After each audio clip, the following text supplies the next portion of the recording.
13 جون 1926 کو پنڈی میں مسلمانوں اور سکھوں کے درمیان ایک تنازع ہوتا ہے۔ اس تنازع کی وجہ جو ہے وہ 1896 میں اس وقت جنم لیتی ہے جب راولپنڈی میں مسلمانوں کے لیے ایک جامع مسجد کی بنیاد رکھی جاتی ہے۔ اس سے پہلے پنڈی میں مساجد تو موجود تھیں لیکن مسلمانوں کی کوئی بڑی مسجد موجود نہیں تھی، تو گردوارے تھے، یہاں پہ مندر تھے، اور اس کی ایک وجہ شاید یہ بھی تھی کہ پنڈی شہر میں جو اکثریت تھی وہ ہندوؤں اور سکھوں کی تھی اور مسلمان اقلیت میں تھے۔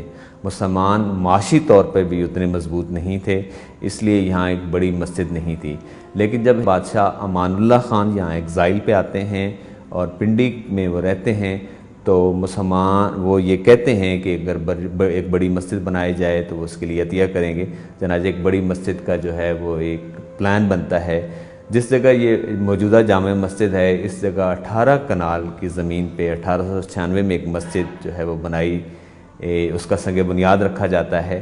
لیکن اس وقت بھی جو ہے یہ سکھ نہیں چاہتے تھے کہ یہاں پہ مسجد بنے، کیونکہ اس کے عقب میں سکھوں کا ایک بڑا گردوارہ تھا جو آج بھی باغ سردارہ میں موجود ہے۔ سکھ چاہتے تھے کہ یہ گردوارہ چونکہ نزدیک ہے مسجد کی، اس لیے مسجد کہیں دور بنائی جائے۔ تو اس وقت پیر مہر علی شاہ صاحب جو تھے انہوں نے انٹروین کیا اور انہوں نے اپنے اثر و رسوخ سے سکھوں کو قائل کیا کہ مسجد اور گردوارے میں کوئی تنازع نہیں ہوگا تو آپ یہ بننے دیں۔ چنانچہ 1901 میں یہ مسجد بن جاتی ہے اور اس دوران جو ہے وہ اگلے 25 سال تک کوئی تنازع نہیں ہوتا۔ لیکن پھر اچانک یہ ہوتا ہے کہ ایک جو ہے مسجد سے پیچھے ایک سینما بن جاتا ہے، اور سینما جو ہے جو بندہ بنا رہا ہوتا ہے وہ سردار موہن سنگھ ہیں جو اس وقت راولپنڈی کی میونسپل کمیٹی کے چیئرمین ہوتے ہیں۔ مسلمان یہ کیس کر دیتے ہیں کہ اس سینمے کو روکا جائے کیونکہ مسجد ہے ساتھ، لیکن مسلمان عدالت میں یہ کیس ہار جاتے ہیں۔ تو ایک تنازع مسلمانوں میں اور سکھوں میں جو ہے وہ ایک شدید ہو جاتا ہے۔ تو اسی دوران سکھوں کا ایک سالانہ جلوس جو ہے جو سکھوں کے 5ویں گرو ہیں گرو ارجن سنگھ کا، وہ 13 جون 1926 کو جو ہے وہ نکلتا ہے۔ ہر سال یہ گزرتا ہے اور مسجد کے سامنے سے گزرتا ہے۔ تو جب بھی یہ گزرتا تھا تو مسلمان جو ہے نہ صرف اس کے لیے سبیلیں لگاتے تھے مسجد کے باہر، بلکہ گرو گرنتھ کے سامنے فروٹ بھی رکھے جاتے تھے۔ لیکن اس سال یہ ہوتا ہے کہ مسلمان یہ کہتے ہیں کہ یہ جلوس جو ہے یہ اگر گزرے گا تو مسجد کے سامنے سے یہ میوزک بجاتے ہوئے نہ گزرے۔ تو سکھ جو ہے یہ مطالبہ اس لیے رد کر دیتے ہیں، وہ کہتے ہیں کہ ہر سال کی طرح یہاں میوزک بجایا جاتا ہے تو اب مسلمانوں کو اس میں سے کیا مسئلہ ہے۔ چنانچہ چونکہ ایک سینمے کا جو ہے وہ ایک رفٹ موجود ہوتی ہے تو اس کی بنا پہ مسلمان جو ہے وہ ایک تیاری کرتے ہیں اور کچھ کلاڑیاں وغیرہ خرید لیتے ہیں۔ تو سکھوں کی اس کی بھنک پڑتی ہے، تو وہ جو جلوس ہوتا ہے جس میں سالانہ 2-3 ہزار سکھ شامل ہوتے ہیں، تو اس سال یہ 12 سے 15 ہزار سکھ جو ہیں اس جلوس میں آ جاتے ہیں۔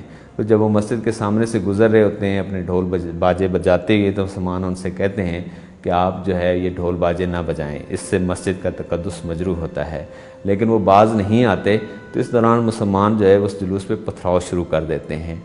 تو یہ دونوں طرف سے جو لڑائی ہے 10 بدس یہ پھیل جاتی ہے اور یہ گنج منڈی تک پہنچ جاتی ہے، جہاں مسلمان جو ہے وہ 276 دکانیں جو ہیں وہ جلا دیتے ہیں۔ ایک بہت بڑے فساد کی لپیٹ میں آ جاتا ہے شہر۔ ساری رات شہر کے اندر دکانیں جلائی جاتی ہیں، گھر جلائے جاتے ہیں، کئی جگہوں پہ فائرنگ کے واقعات ہو جاتے ہیں۔ تو بہت زیادہ جو ہے وہ قتل و غارت ہوتی ہے۔ اگلے دن شہر کے اندر کرفیو لگ جاتا ہے۔ تو جب بعد میں شہر کے حالات نارمل ہوتے ہیں تو جو ڈپٹی کمشنر ہوتے ہیں انگریز، وہ مسلمانوں کو، سکھوں کو اور ہندوؤں کو بلاتے ہیں اور اس کا سلوشن یہ نکالا جاتا ہے کہ جس طرح ہندو اور سکھ اپنے اپنے تہواروں پہ جلوس نکالتے ہیں، مسلمان بھی اپنے کسی تہوار پہ کوئی جلوس نکال لیا کریں اور اسی طرح گردواروں کے اور مندروں کے سامنے سے اس جلوس کو گزارا کریں جس طرح ہندو اور سکھ گزارتے ہیں۔ چنانچہ جو ہے مسلمان یہ فیصلہ کرتے ہیں کہ وہ عید میلاد النبی کے موقع پر، جو اس سے پہلے صرف 12 وفات کے نام سے برصغیر میں یہ دن منایا جاتا تھا، اس کے بعد اس کو عید میلاد النبی کے نام پہ ایک جلوس جو ہے وہ پہلا جلوس جو ہے 1927 کو نکالا جاتا ہے، جس میں اس وقت کے جو تاریخ دان ہیں، جو لوگ موجود ہوتے ہیں شہر میں، وہ یہ کہتے ہیں کہ 15 لاکھ لوگوں نے اس جلوس میں شرکت کی تھی۔ تو اندازہ کریں کہ جس شہر کی آبادی اس وقت 1 لاکھ سے کم تھی، اگر اس وقت 15 لاکھ لوگوں کا ایک جلوس جو ہے وہ شہر میں نکلتا ہے تو کتنی بڑی خبر ہوتی ہے اور کتنا بڑا وہ ایونٹ ہوتا ہے۔ تو کہتے ہیں کہ وہ اتنا بڑا ایونٹ تھا کہ پھر یہ روایت پورے پنجاب میں اور اس کے بعد پورے انڈیا تک پھیل گئی۔